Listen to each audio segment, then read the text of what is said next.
What's up, guys? Today I'm going to show you a super easy submission that you can apply from side control, okay? It was one of my first submissions I learned as a white belt from the side control. It offers you a lot of control and it's a very simple submission as long as you align your hands the correct way, okay? So when I have my training partner in the side control, it's extremely important that when you guys are learning this position, it's important to obviously control the person on bottom before you start to go for any submission. If I decide to naively go for a submission without any control, I might lose my balance, get reversed, or my opponent or training partner might just replace their guard in general, okay? So in situations where I have a side control and I have a nice underhook and I'm cleared this bottom arm. What does clearing this bottom arm mean? It basically means that his elbow isn't in between him and I, okay? So if I can get underneath his elbow, and I start the action of scooping up, sliding my knee, and getting right underneath, I've cleared the arm, okay? Whether I go two arms underneath his arm or a crossface. In this situation, I'll have a nice crossface and an underhook. So now from here, what I'll do is I'll use my hand to make a grip on the gi, okay? So once I make a grip on the gi, like so, it does a lot of different things. I can staple my hand down to keep him on the ground. I can lift him up. But something I like about this grip on the gi with my palm facing down is that when he starts to turn towards me, I can use my wrist to open and make sure that he faces away from me, okay? So this grip doesn't have to be super strong. Like, I don't have to squeeze with all my might. As long as I have a nice strong grip, I can use an elbow flare to flare his chin away from me. That way it becomes difficult for him to face toward me, and it'll assist in keeping his shoulders pinned to the mat, okay?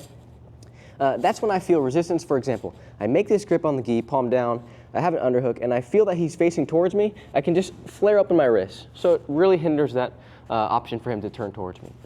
So once I get in this position, all I'm gonna do, I'll take my hand, I'll slide it to his hip, okay? You can put your hand on his hip, or you can post on the floor. The whole point of this hand, because it's going to allow us to just pop up and come into a knee on belly position, okay? Where my knee is right across his hip and my toes are flush with his body, okay? So my toes are almost underneath his belt, and then I align my shin with my lower shin, middle shin, upper shin, right here on his belt, okay?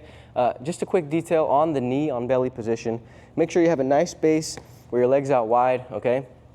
In addition, we always want to keep in mind that our head doesn't go past my training partner's head.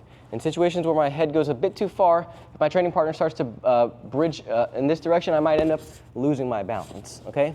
So if I can manage to keep my head on this side of Zach's center line, I'll have a lot stronger base, and I'll be able to like maneuver whether I want to come back to the ground, right? Or even start the action of going to the mounted position, okay? So in situations like these, when I do pop up and I have a nice strong base, for the initial control of the knee on belly, I'll maintain this collar grip, and then I'll take my hand to the outside of the knee, okay? Once I have the outside of the knee, I can lift with the hand and lift with my hand on his collar. So both hands lift up as I posture up like so. So from here, it becomes really difficult for my training partner to hip escape or even bridge towards me. Because for him to bridge towards me, he needs to put this foot on the ground to move in, okay? So if I lift his foot up and then I bring his shoulder off the ground, it becomes extremely difficult for him to start operating from here. So once we have the initial control of this knee on belly side control, now I'll start to look for my submission, okay? And generally, before I start to go for the submission, I want to control my training partner for at least 3 to 4 to 5 seconds, okay? If I get here and I quickly go to the submission without adequate control, I might lose my balance or end up like getting reversed, okay? So just slide down this way a little bit. Right there. So as soon as I get in positions like so, all I'm gonna do is I keep this grip nice and strong, and then I let go of my hand on his knee and I switch it to palm facing up. Once I go palm facing up, I just start to slide on the opposite side of his collar and reach to my other hand and make a grip. A lot of times if I'm pulling up like this and I try to make a grip, sometimes like the tightness of my own grip will prevent me from getting this hand through. So what you can also do, guys, is just push underneath his head to create a space for your own hand to just grab the grip like so, okay?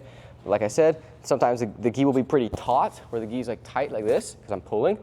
So to create space, I just punch it to make space. It loosens that slack. And now from here, I go palm facing down, okay? The submission we're doing is called a baseball bat choke. If I were to just take his head out of the equation, my hands look like this, as if I was holding a baseball bat. So in situations where I go one palm down, one palm up, make a strong grip. Now from here, I'm ultimately going to end up crossing my arms.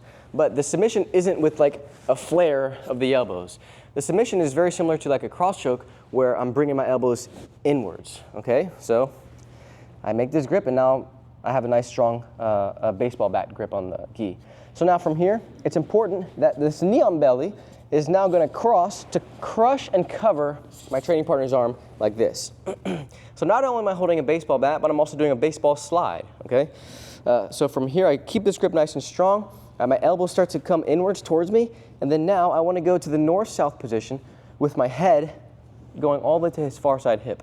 It'll look a bit something like this. I slide through, I step over, now my head comes all the way to his belt.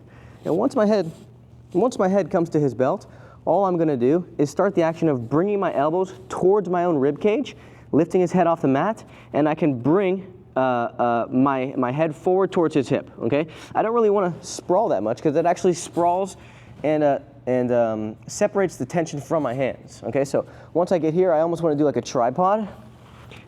And then from here, I bring my elbows towards me as I have a nice strong X. So my hands are like this, and I'm bringing my elbows towards me, okay? So once again, we get in the side control position. I want to make sure that I clear this elbow so I can lift, I can pose and cover.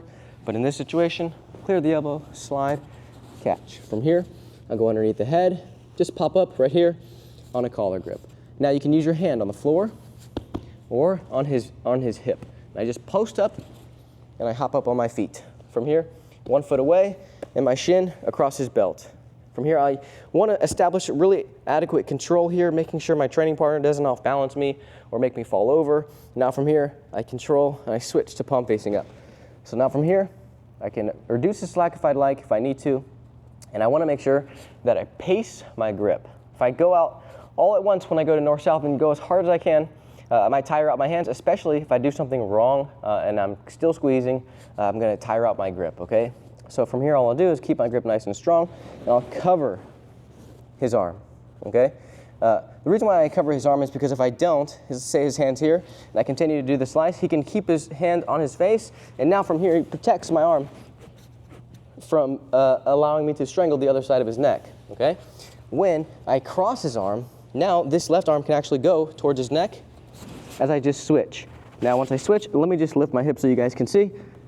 This is the grip we want, okay? My head's close. I don't actually want to be this high. I want to be in a position like so, where I'm nice and low and I'm driving with the balls of my feet. And now from here, I just lift his head off the ground and make sure that I bring my elbows towards me. And we have a nice baseball bat choke. Okay, so let's look at it from this way just really quickly. In situations where I get an underhook, I clear the arm and I collar grip. I'll just place my hand on the floor, or you guys can grab the material on his hip and just pop up.